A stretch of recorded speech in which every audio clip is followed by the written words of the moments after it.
নমস্কার, আপনারা দেখছেন কড়া খবর। এখন কড়া খবরে দেখুন, রেলওয়ে কর্মচারীদের বিভিন্ন সমস্যা ও সেই সম্পর্কে রেলমন্ত্রীকে অবহিত করার লক্ষ্যে রেলওয়ে শ্রমিক সংগঠন PRKS এর পক্ষ থেকে আজ শিয়ালদহে শ্রমিক জাগরণ কর্মসূচি।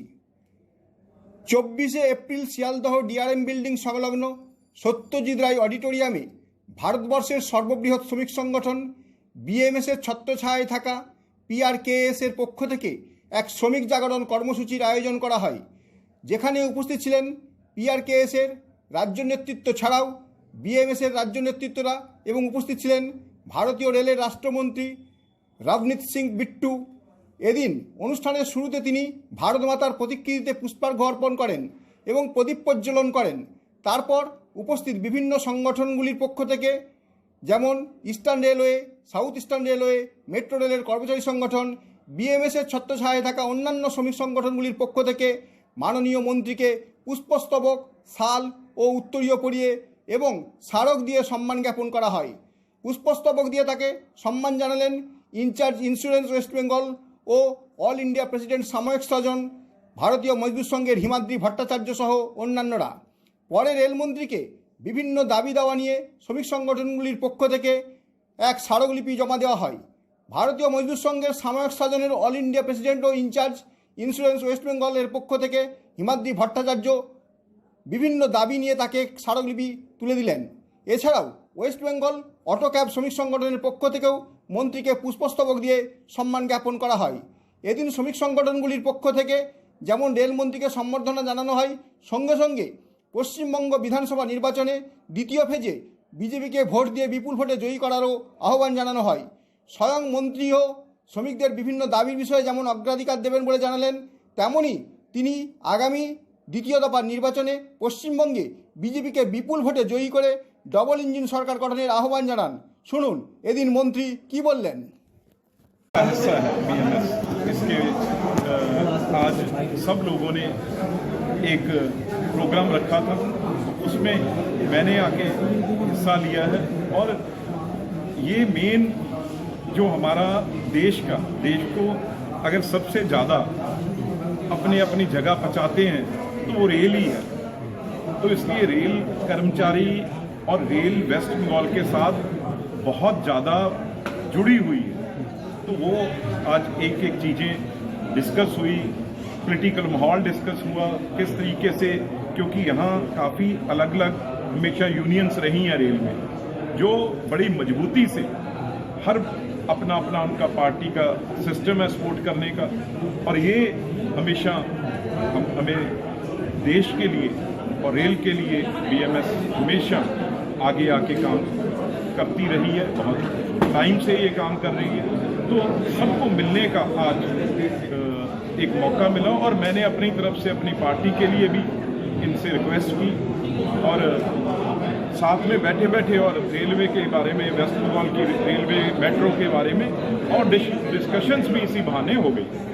और सिर्फ कल 152 सीटों में इलेक्शन हुआ है, तो आपका ख्याल में बीजेपी कितने सीट मिलेगा? देखो बात ये है, जो दीदी के गुंडे, उनको जो अमित शाह जी होम मिनिस्टर ने कहा था और हमारी सरकार ने कहा था कि अगर कोई गुंडागर्दी की तो 5 तारीख के बाद आप यहाँ दिखेंगे नहीं।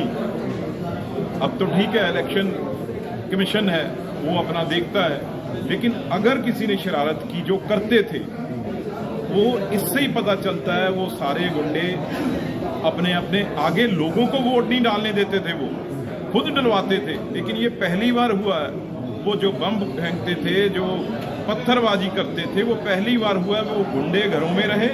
और जो आम लोग थे, जो वाकई सरकार, जिनको ज़रूरत है सरकार की, वो लोग कल बूथ में आए। हमारी माँ, बहनें, बुजुर्ग, नौजवान सब ने एक त्यौहार की तरह वोट डाला, तभी तो अभी 93% तो हो गया। अभी जो इसमें बैलेट जो आती है, पोस्टल वोट्स आती हैं, वो तो अभी काउंट नहीं हुई।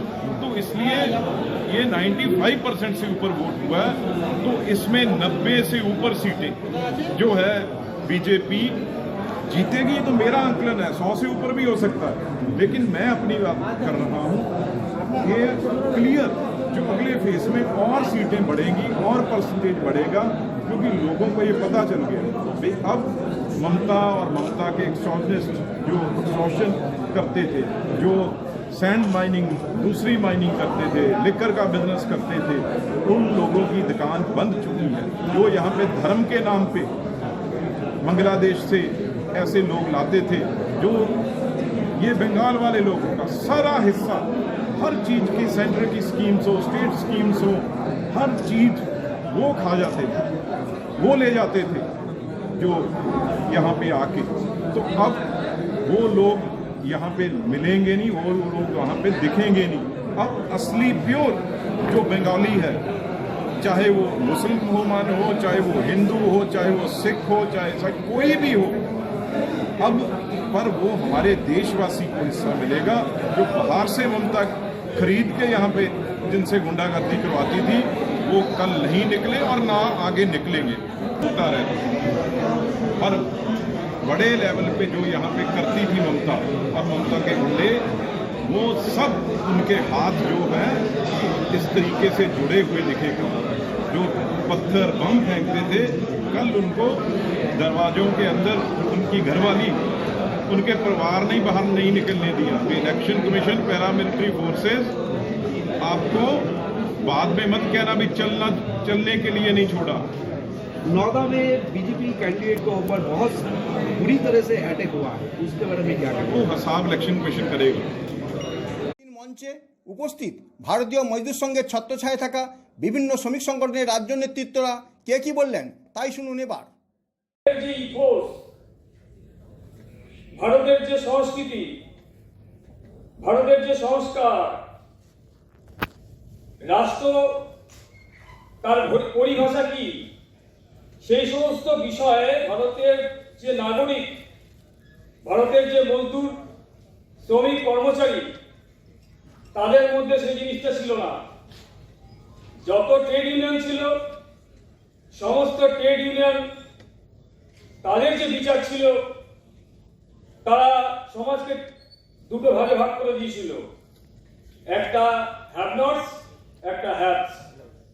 অর্থাৎ মালিক সেই সুরক্ষার গ্যারান্টিটা আমাদের প্রত্যেককে দায়িত্বশীল নাগরিক হিসাবে সেটা পালন করতে হবে।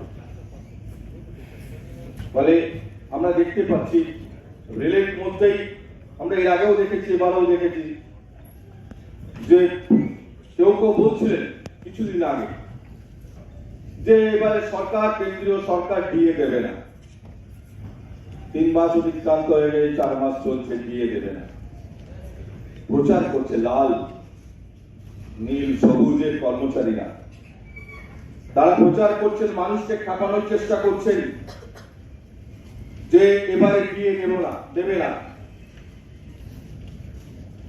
আমরা অবাক হয়ে গেলাম, যেখানে নিয়মিত ভাবে বছরে 2 বার প্রাইস ইন্ডেক্সের উপরে নির্ভর করে মহার্ঘ ভাতা দেওয়া হয়, সেখানে কি করে এই প্রচারটা তারা করছেন? আমরা আপত্তি করলাম, আমরা প্রোটেস্ট করলাম। श्रमिक जागरण एक जागरण नहीं है, रेल कर्मचारी को जागरूक करने के लिए जागरण का आयोजन किया गया है।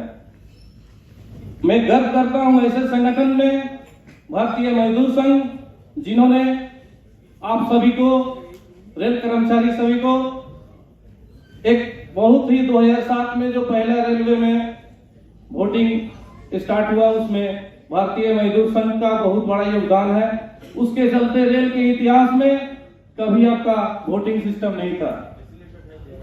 और बीएमएस 1979 में पूरे भारतवर्ष में पहला संगठन उभरा जो राष्ट्र हित के लिए, मजदूर हित के लिए जो समर्पित है। मेरे पीआरके के जितने भी मेरे कार्यकर्ता हैं, वो अपना ऐसा कोई संगठन नहीं है जिसमें इसमें कोई स्पेशल सीएल नहीं है।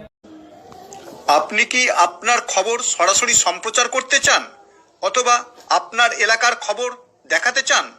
তাহলে যোগাযোগ করুন কৃষ্ণপ্রসাদ পাত্র, ফোন নম্বর 8622800252 অথবা 8282860856 এই নাম্বারে, অথবা Arjun Sen CPRO phone number 9433138840 এই নাম্বারে।